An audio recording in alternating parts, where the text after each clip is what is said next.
And there is actually a funny enough one. The first ever doujinshi I read was, it's actually quite famous, so I don't know if anyone in the chat room will know it. The Powerpuff Girl doujinshi Oh, the online thing? on Snafu. Well, that's the website. I think that's it. I'll try and have a look here. But yeah, it's just, that's what I always wanted Powerpuff Girls to be. Just this kind of badass, awesome thing. Yeah, I have read that. All sorts of characters. Yeah, that was awesome. It's on snafu.com. Snafu, oh, well, if you want the exact link, ppg.snafu-comics.com. Go check it out and be like, oh my god! Because if you're a fan of Invader Zim, he's in there. And Gur, the little oh yes, robot, says some awesome things. Pretty much everyone actually is in this. It's pretty cool. Let me pull up show you the text for that. It's to think of a few. There's Megas XLR, which was an awesome series that should not have ended. Dexter, Invader Zim, Ed, Ed, and Eddie. I've said Invader Zim. I was going to say it again, but Invader Zim, it's awesome. Yeah. You should read it just because he's in it. It's very cool. I've kind of got this picture up. Let me see if I can show everyone. If I could get that. Come on, click, do your thing. There we go. Do your thing. Sorry. I'm a little strange. Hey, there it is. It looks good. It works.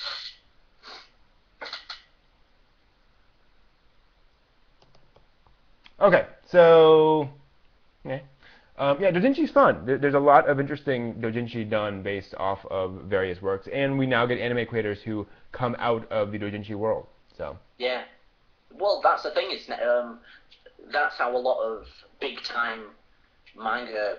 I think it's Mangaka. Yeah, mangaka. They got picked up by being independent. You know, none of them. Well, obviously, a lot of them did go up to the main company and said, "I want to be a manga drawer, writer, dancer, potato." And they said, yeah, okay, but a lot of them did get picked up by selling their comics or mangas on their own, by themselves. It's like, from MCM last year, I've got 5 independent manga. I really wish I could see where they were. Actually, I can, so if my headphones will allow it, I will try and reach them. Just to pick one of them at random. This one. It was, surprisingly, this was the funny part. Well, not funny, but surprising. It's not a big manga. The art style's pretty cool. Done by a 13-year-old British girl. Whoa. And she's selling it at an MCM Expo, the biggest manga, video game, and anime convention in the UK. Wow. That is awesome. So she must be good. Yeah. Well, I say she must be. It was pretty good. I mean, a bit too cutesy for my taste. Sure. But it was good, and she was. The awesome thing was she wasn't being a manga company. She was selling these for, I think, 2 of them for £1. Oh wow, yeah. Or like £2 or something. Yeah. You know, and they're good. They're worth the money. You know, like I said, a bit too cutesy for my taste, but even though they didn't meet my taste, I still think they're worth it. And that's the awesome thing about how people get into manga, and it's through doujinshi and independent manga. Yeah, absolutely. And we need as much of that as we can get. We need more people, not just watching anime, but trying to work from anime from the Western side, because I've read you've read a lot of Western manga, correct? What do you mean by Western manga? Well, Western artists, I think there's, what was it, the board game one? That, like, it's supposed to be like Dungeons and Dragons. Oh, like manga made by Americans or Canadians or something like that. I've read a few, yeah.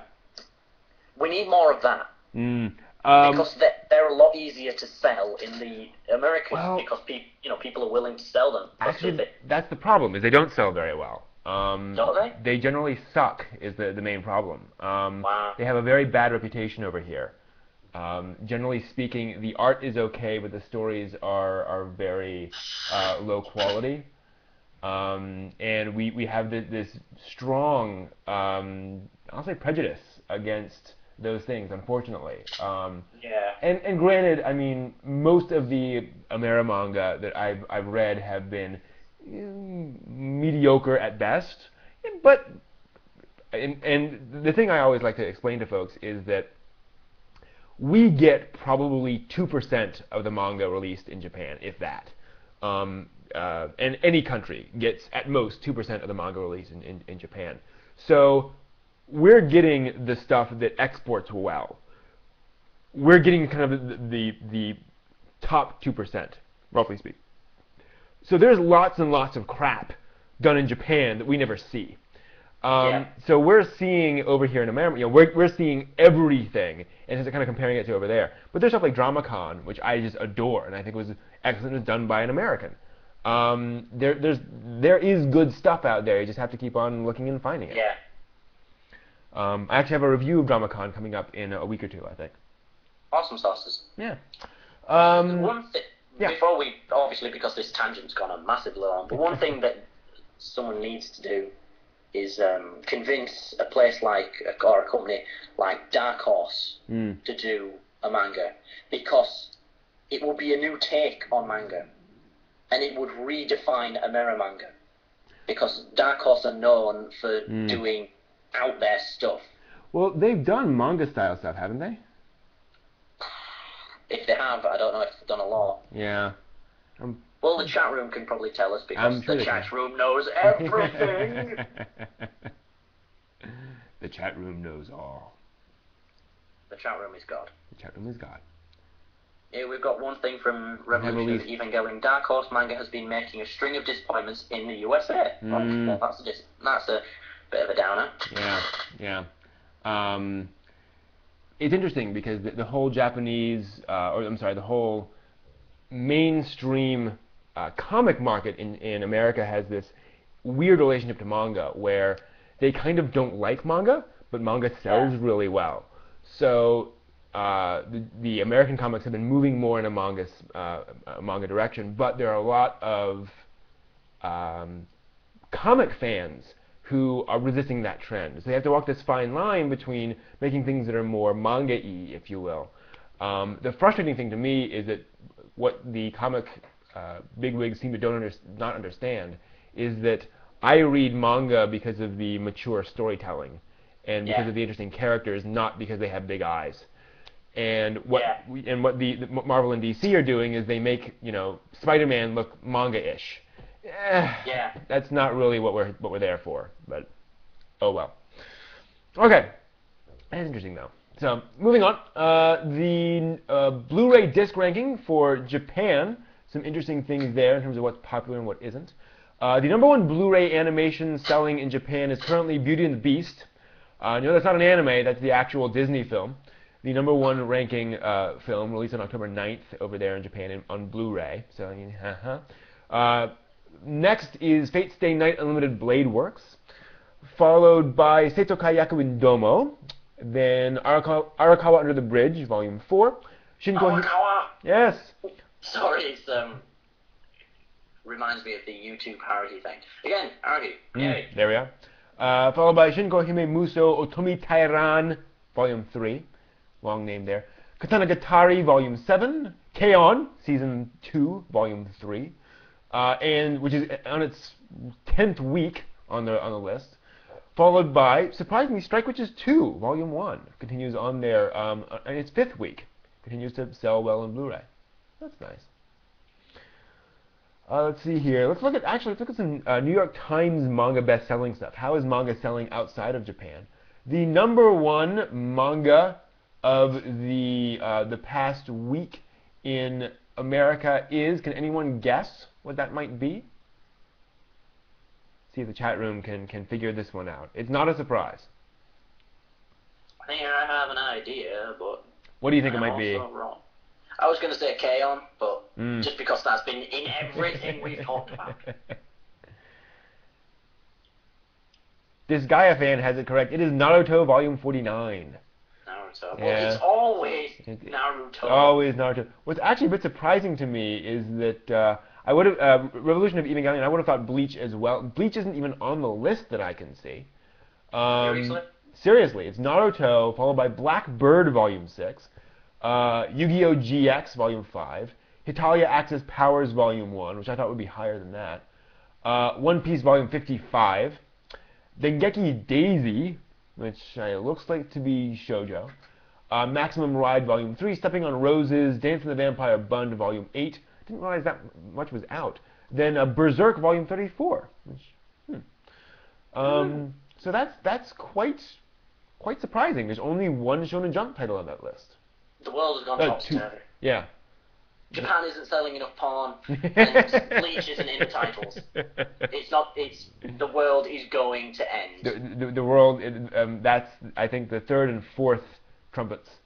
Over in Japan, though, things make a little more sense. The number one manga is Bleach, Volume 47, which has sold a mere 500,000 copies so far. Just that volume. Then Katekyo Hitman Reborn, then Gintama, and Bakuman, which sold 283,000 copies so far. Toriko, which continues to be the surprise hit of the year, Volume 11, or the past 2 years. Takami Bachi, letter B, then Kuroko no Basket, basketball, Glass no Common, Kimi ni Todoke, cool, that's a fun show. Black Butler, Gene, Lucky Star, Volume 8. Then other stuff that we've never heard of before. Berserk's on there. A Frankenstein story. Yu-Gi-Oh! K-On! There's our K-On! Yay! Volume 4 has sold a combined 334,000 copies so far. Wow. Yeah. And it's only this low on the list because it is in its second week, and so it's already already sold most of its copies. There's a Sakura Quartet's on there as well. That's kind of nice. Okay, that is all the news that was fit to print this week. Anything else to mention that anyone knows of that we should talk about? Now's your chance. The final chance. You mentioned Bakuman. Yeah. In the charts. Mm-hmm. And Bakuman, if I'm thinking right, is like basically the new trading card kind of thing. It's the thing where you flick the circles and it makes a monster or something. Or is that Bakugan? That's Bakugan. Right, yeah. Yeah. Bakuman. No, what Bakuman is. Bakuman is two guys trying to become mangaka. Ooh, that actually sounds kind of cool. Yeah, the first couple volumes are available around. Yeah, there's an anime series. That just confused me now. Bakuman, Bakugan. Yeah. It's like supposedly and supposedly. Yes, that always gets me as well. Yeah. Alright, so that's all for the news. So let me thank Matt once again for joining us for the news. Good to have you on here as always. And I thank you all for joining me. So that's it for the news.